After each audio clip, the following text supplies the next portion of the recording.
Hey guys, and welcome back to IDK How To, the channel where everything is made up and experience really doesn't matter. Before we get started, I just want to remind you guys I will be doing a follow-up video for all the footage that I lost during the build log and the paint for the graphics card.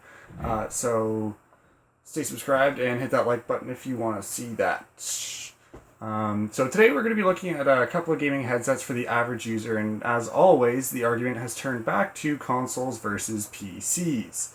So in the south corner, we have the Turtle Beach Earforce X12. Turtle Beach claims it is the most popular gaming headset on the market. That I probably wouldn't put it past them. I do see a lot of these.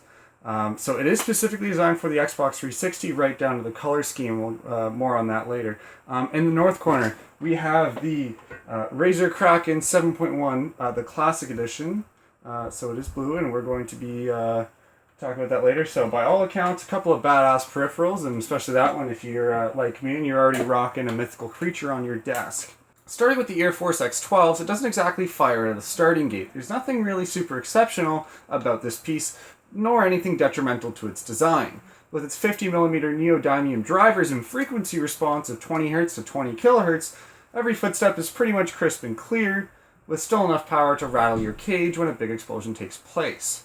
The headset not only rocks the sound output, but the omnidirectional mic is not exactly something to overlook. While the mic is permanently attached and non-retractable and does sometimes stick out to the side like some kind of alien antenna when not in use, it does perform up to spec. Although the omnidirectional design is prone to pick up more ambient noise than a unidirectional design. The long flexible arm can be placed wherever it is needed to provide the best possible voice reproduction. The included pop filter is also a nice added touch which helps eliminate that sound while you are pronouncing your preferred point of preference, particularly when producing puppies. Anyways, moving on to the other external features. Weighing in at only 233 grams or 6.4 ounces, the X12 isn't exactly a heavy hitter. Couple that with the fabric-covered ear pads and headband with the foam cushions, and they're comfortable enough to wear even for the longest of gaming sessions. The faux leather top of the headband with pronounced stitching keeps it looking clean and just a tad rugged. The headband itself is easy to adjust, so you can find a comfortable position to wear it, and the mechanism itself seems sturdy enough. The tropical decals around the headset are a nice touch, but seem a little bit too out there. If only there was a pop filter for that. You can tell that this headset was designed with the Xbox in mind because of the green color scheme, although it doesn't really take away from the headset all that much. Besides, if you are looking for a good quality headset, color wouldn't be your first concern. All things considered, this headset actually has a lot to offer for well under the $100 mark at the time of recording. If you look close enough, you may even be able to pick one of these bad boys up for about $40 plus taxes. Now it's time to release the Kraken! I've waited so long to say that. Now, I promise I'm not going all Davy Jones on you. I'm talking about the Razer Kraken 7.1 Classic Gaming Headset. I bought these as a replacement for the aforementioned X12s because I got a pretty good deal on them. Or did I? That's what we're here to find out, so let's get started. As a slightly heavier option, weighing in at about 340 grams, the Kraken 7.1s actually pack a smaller driver.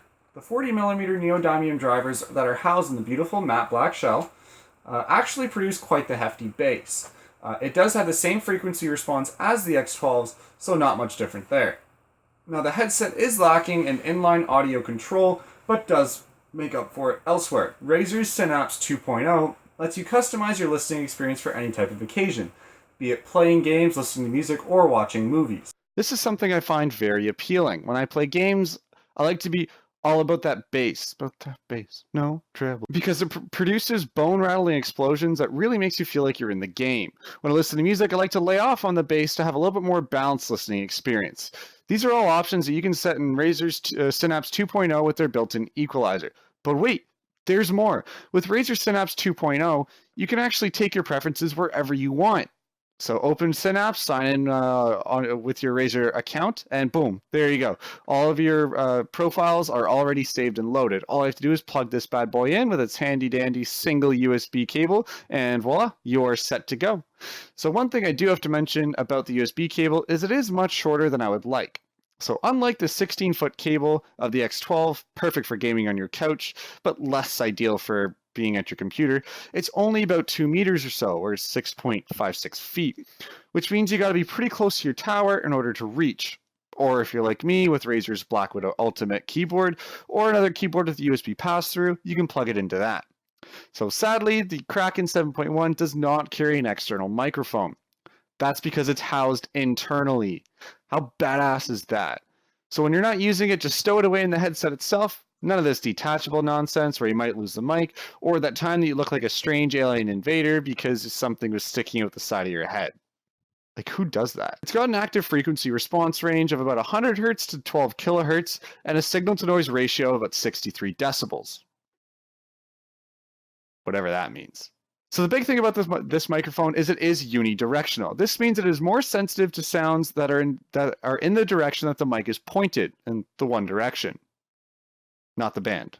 This reduces ambient noise and can help a lot when you're at a LAN party or in other loud environments where there's sounds and voices coming from all around. The mic also has a built-in mute button which, when depressed,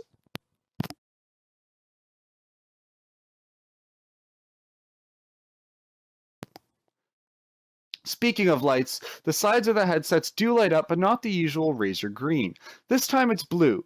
This is paying tribute to Razer's blue roots, same with the whole classic series of peripherals. Another bonus to this headset is it actually came with an extra accessory, a headset stand. Pretty cool, huh? So this promotion from Razer was, at the time of the recording, only with the classic series. Each peripheral came with its own complementary accessory. It's actually super handy, and it gives a headset a place to sit that isn't on the ground, and it's nice and out of the way. So a final overview of the headset sees the comfortable ear cups wrapped in faux leather, which are soft to the touch and extremely good for noise cancellation. The headband itself has a nice foam padding on it, as well as a top reflective Razer branding. The ear cups also fold in for convenient storage or transportation, although they did not come with a bag or case to do the transporting, but I think this could be purchased separately. So after seeing what the Kraken 7.1 has to offer, I'd say I'm actually pretty impressed. Both the sound quality and voice reproduction are up to par for what I do, and it's been a pleasant experience so far. So I bought this headset from the online Razer store, and after delivery taxes and duties, because I'm in Canada, it's shipped from the States and all the rest of that, so money. So at the time of recording, it was still actually under $100. So was it worth the upgrade? Just from listening to them, yeah, I think it was. So I don't know. What do you guys think? You've been listening to the headset voice reproduction and stuff like that. So which one do you think has got the better mic?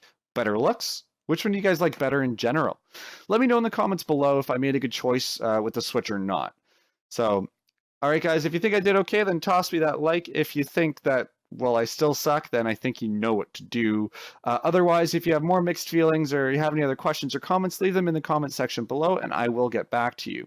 So thanks for watching, guys. I'll catch you next time. And as always, don't forget to subscribe for more videos and experiments.